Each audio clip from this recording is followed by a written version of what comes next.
Ndugu zangu, tumsifu Yesu Kristo. Karibuni tutafakari masomo ya Dominika ya 5 ya Kwaresma mwaka A. Somo la kwanza ni kutoka kitabu cha nabii Ezekieli sura ya 37 aya 12 hadi 14. Somo la pili ni waraka wa Mtume Paulo kwa Warumi sura ya 8 aya 8 hadi 11. Injili ni ya Yohane sura ya 11 aya kwanza hadi 45. Ndugu zangu, injili ya Dominika ya 5 ya Kwaresma mwaka A ni kuhusu Yesu akikutana na Martha na Mariamu na kumfufua ndugu yao Lazaro. Naomba nitaje namna mbili za kufa. Kwanza, kuna kufa kimwili kama Lazaro alivyokufa, na pili, kuna kufa kiroho kama Waisraeli walivyokufa. Rejea somo la kwanza. Naomba pia nitaje namna mbili za kufufuka. Namna ya kwanza ni kufufuka kimwili kama Lazaro alivyofufuliwa na Yesu, na namna ya pili ni kufufuka kiroho kama Waisraeli walivyofufuliwa na Mungu toka uhamishoni Babeli. Rejea somo la kwanza.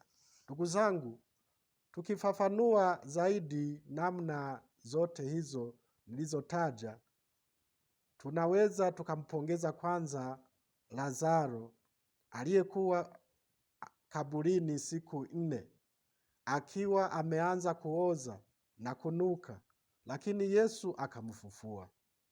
Nasi tujipongeze pia, ingawa tutakufa na kurudi udongoni, Bwana atatufufua.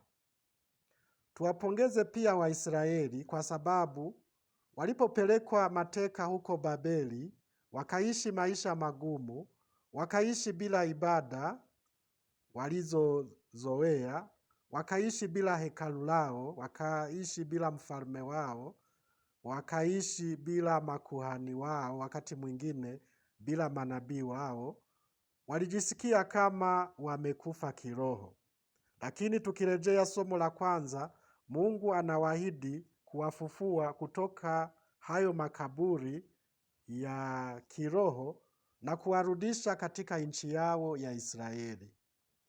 Mungu anawaahidi kuwatia roho yake ndani mwao wakaishi. Ndugu zangu, kipindi hiki cha Kwaresma kama tutakitumia vizuri, kitatusaidia kugundua makaburi yetu ya kiroho tuliyojijengea au tuliyojitengenezea sisi wenyewe. Ndiyo kufa kiroho. Maana yake kuishi kwa mfano bila sakramenti, na wewe mwenyewe ukajitengenezea vikwazo na hautaki kuviacha, hutaki kuachana navyo, vikakuzuia usipate huduma za kiroho. Wewe mwenyewe umeiua roho yako imekufa, na ni kifo cha kiroho. Kwa mfano, kuishi katika ulegevu na hivyo ukaona tu ni kawaida, wewe mwenyewe umekufa kiroho.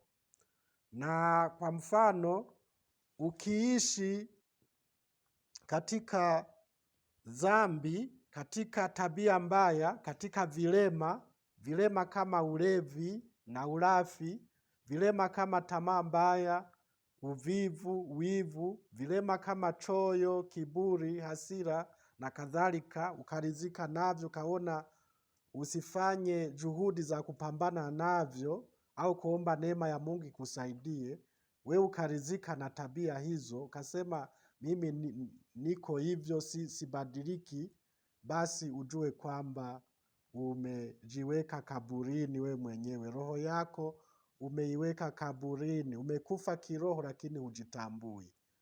Unaishi katika dhambi na hutaki hata kupambana uiache, hata kwenda kuiungama. Unaishi katika mazingira ya dhambi kama uzinzi, uasherati, kwa mfano kutoa au kuharibu mimba, uongo, masengenyo, ugomvi, dhuluma, wizi, ufisadi, rushwa, uchawi, ushirikina, na ulegevu au kupoteza bidii katika dini yako, unaona tu ni kawaida, basi ujue kwamba umejijengea makaburi ya roho yako. Na bahati mbaya watu wengi wako hivyo, wanaishi katika hali hizo na wanaona kwamba hawana shida, wanaona kwamba wako salama, wanafikiri kwamba wanaishi, kumbe wamekufa, wameelekea kufa kiroho. Ndugu zangu, bahati mbaya pia kuna wengi tunaoogopa kifo cha mwili bila kuogopa kifo cha roho. Basi kwa yeyote atakayefanikiwa kugundua ni kiasi gani alivyokufa kiroho, Yesu anatuambia, anatutia moyo kwamba tukiamini tutaona utukufu wa Mungu, kama alivyomwambia Martha kwamba akiamini atauona utukufu wa Mungu. Na sisi tukiamini kwa msaada wa Mungu, kwa neema za Mungu, kwamba zinaweza kutoa pabaya, kutuopoa katika maovu yote, basi tujue kwamba tutauona utukufu wa Mungu. Tusijikatie tamaa, maana yake tujisikatie tamaa kwamba labda tumekufa kiroho mno. Mungu wetu ni mwema na mwenye huruma, anatupenda upeo, atatuopoa katika maovu na dhambi za aina yoyote, tukiamini katika huruma yake, tukiamini katika msaada wake na neema zake. Maana vilivyoshindikana kwa nguvu ya kibinadamu, kwa neema ya Mungu vitawezekana. Na baada ya kupona au kufufuka kiroho, tutaishi maisha yanayompendeza Mungu. Tutakubali Roho wa Mungu akae ndani yetu. Tutaacha kuufuata mwili, bali tutaifuata Roho. Rejea somo la pili. Tukumbuke kwamba Jumapili la tatu, Dominika ya tatu ya Kwaresma, ilituonesha mama Msamaria aliyekuwa tuseme amekufa kiroho kwa kuishi kipagani, lakini Yesu akamsaidia polepole, akawa na imani, akafurahia imani yake kwa Mwokozi wa ulimwengu, na akawaalika majirani zake kuja kumuona na kumsikiliza huyo Mwokozi wa ulimwengu. Amefufuka kiroho, amepona kiroho.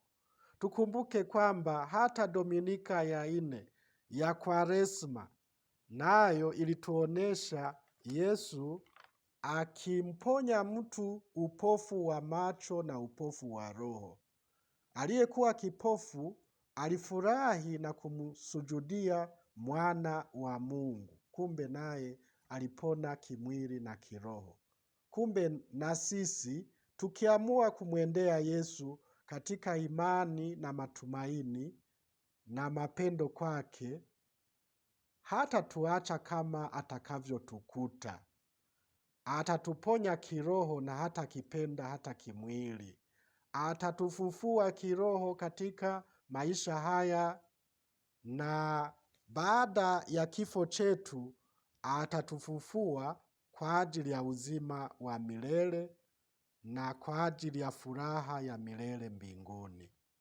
Atukuzwe Baba na Mwana na Roho Mtakatifu, kama mwanzo na sasa na siku zote na milele. Amina. Asanteni kwa kunisikiliza. Mungu awabariki.